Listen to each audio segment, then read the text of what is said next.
आज के कार्यक्रम में मंच पर उपस्थित गुजरात सरकार के लोकप्रिय मुख्यमंत्री श्रीमान विजयभाई रूपाणी, भारतीय जनता पार्टी के वरिष्ठ नेता और आज संयोग से वो अहमदाबाद में एक कार्यक्रम के लिए आए हैं। मैं जब यूपी जाता था तब कलराज जी मेरा बहुत ध्यान रखते थे और आज इनके ही कार्यक्रम में मैं आज यहाँ आया हूँ। ऐसे हमारे वरिष्ठ नेता भारत सरकार के सूक्ष्म और लघु मध्यम उद्योग के मंत्री श्रीमान कलराज जी, गुजरात के ही राज्य कक्षा के मंत्री श्रीमान हरिभाई चौधरी जी, श्री रोहित भाई पटेल, श्री निर्मला बहन, श्री वी.के. सक्सेना जी, मंच पर उपस्थित MSME के डिपार्टमेंट के अधिकारीगण और उपस्थित भाई और बहनों, आज यहाँ पर एक बहुत बड़े इंस्टीट्यूट के भवन का शिलान्यास हुआ है।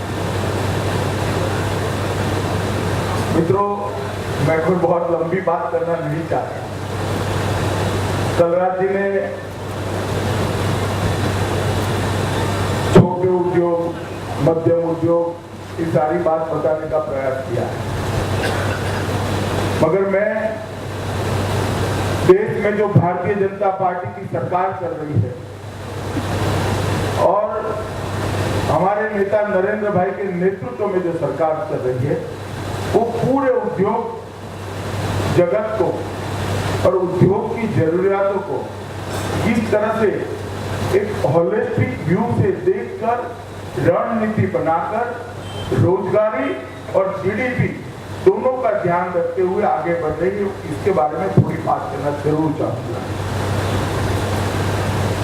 2014 के चुनाव में एक प्रचंड जनादेश भारतीय जनता पार्टी को मिला, भाजपा के नेता नरेंद्र भाई को मिला और नरेंद्र भाई देश के प्रधानमंत्री बने। 2.5 साल लगभग होने आए हैं सरकार को चलते चलते। सरकार की बहुत सारी उपलब्धियां हैं जो इतने कम समय में गिना नहीं सकते, मगर मैं कहना चाहता हूं कि नरेंद्र मोदी सरकार ने, ये भाजपा सरकार ने सरकार नाम की व्यवस्था को बहुत सारे कॉन्ट्राडिक्शन में से बाहर निकाला है, अंतर्द्वंद में से बाहर निकाला है।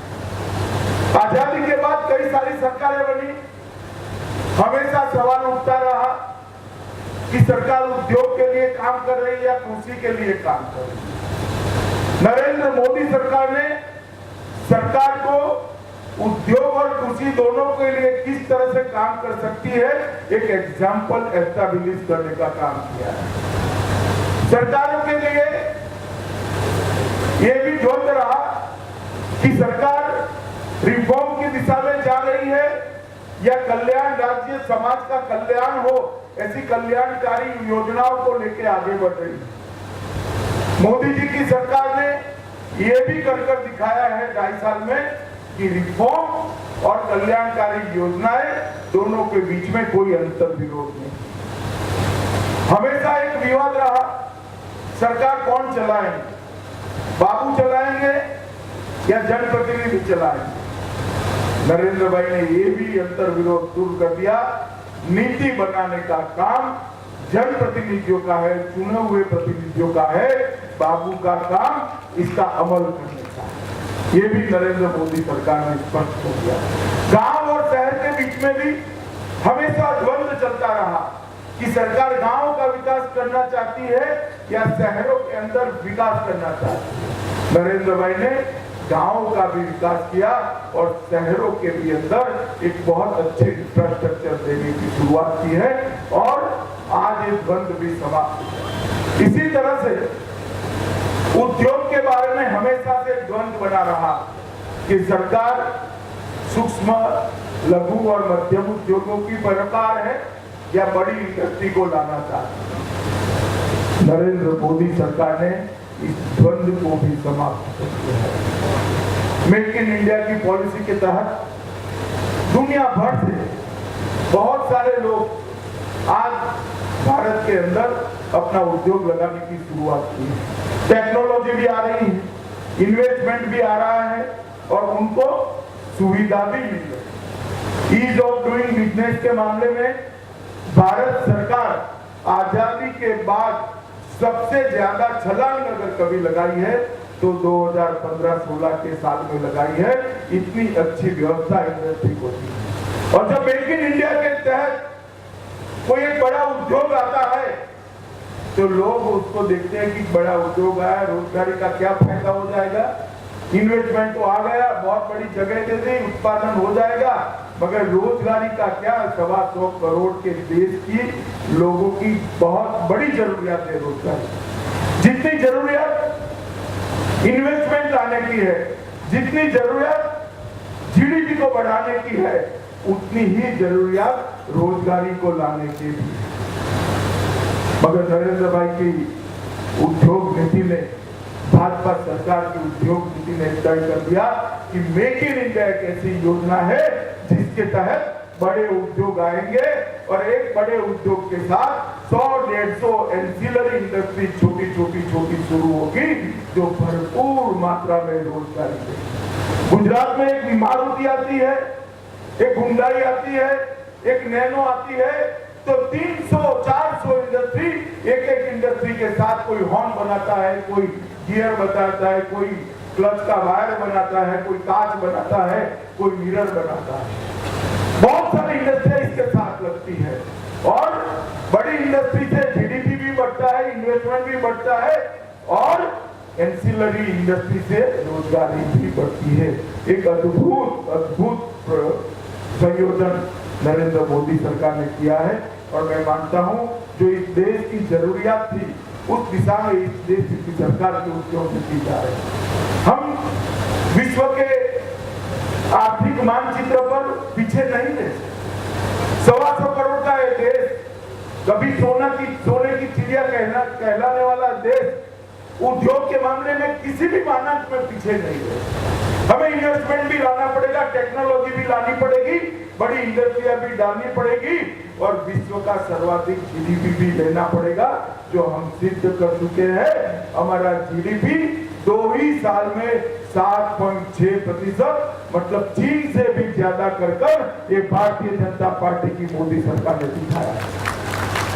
मगर उसके साथ साथ खादी का विचार, उसके साथ साथ खादी और ग्राम उद्योग के माध्यम से रोजगारी का विचार, उसके साथ साथ लघु उद्योग को बल देना, उसके साथ साथ सूक्ष्म उद्योगों को और मध्यम उद्योगों को भी बल देना और रोजगारी के लिए मौके पैदा करना। मौके तो दे देंगे मगर लोग कहां से आएंगे?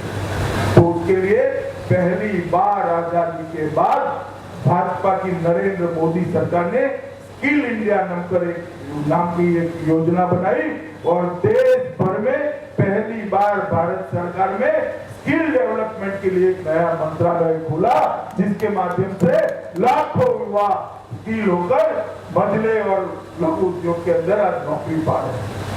मित्रों, मैं ज्यादा बात करना नहीं चाहता। आज एक बड़े भवन का शिलान्यास कलराज जी के साथ, गुजरात के मुख्यमंत्री जी के साथ यहाँ रहकर हुआ है। उसमें मुझे भी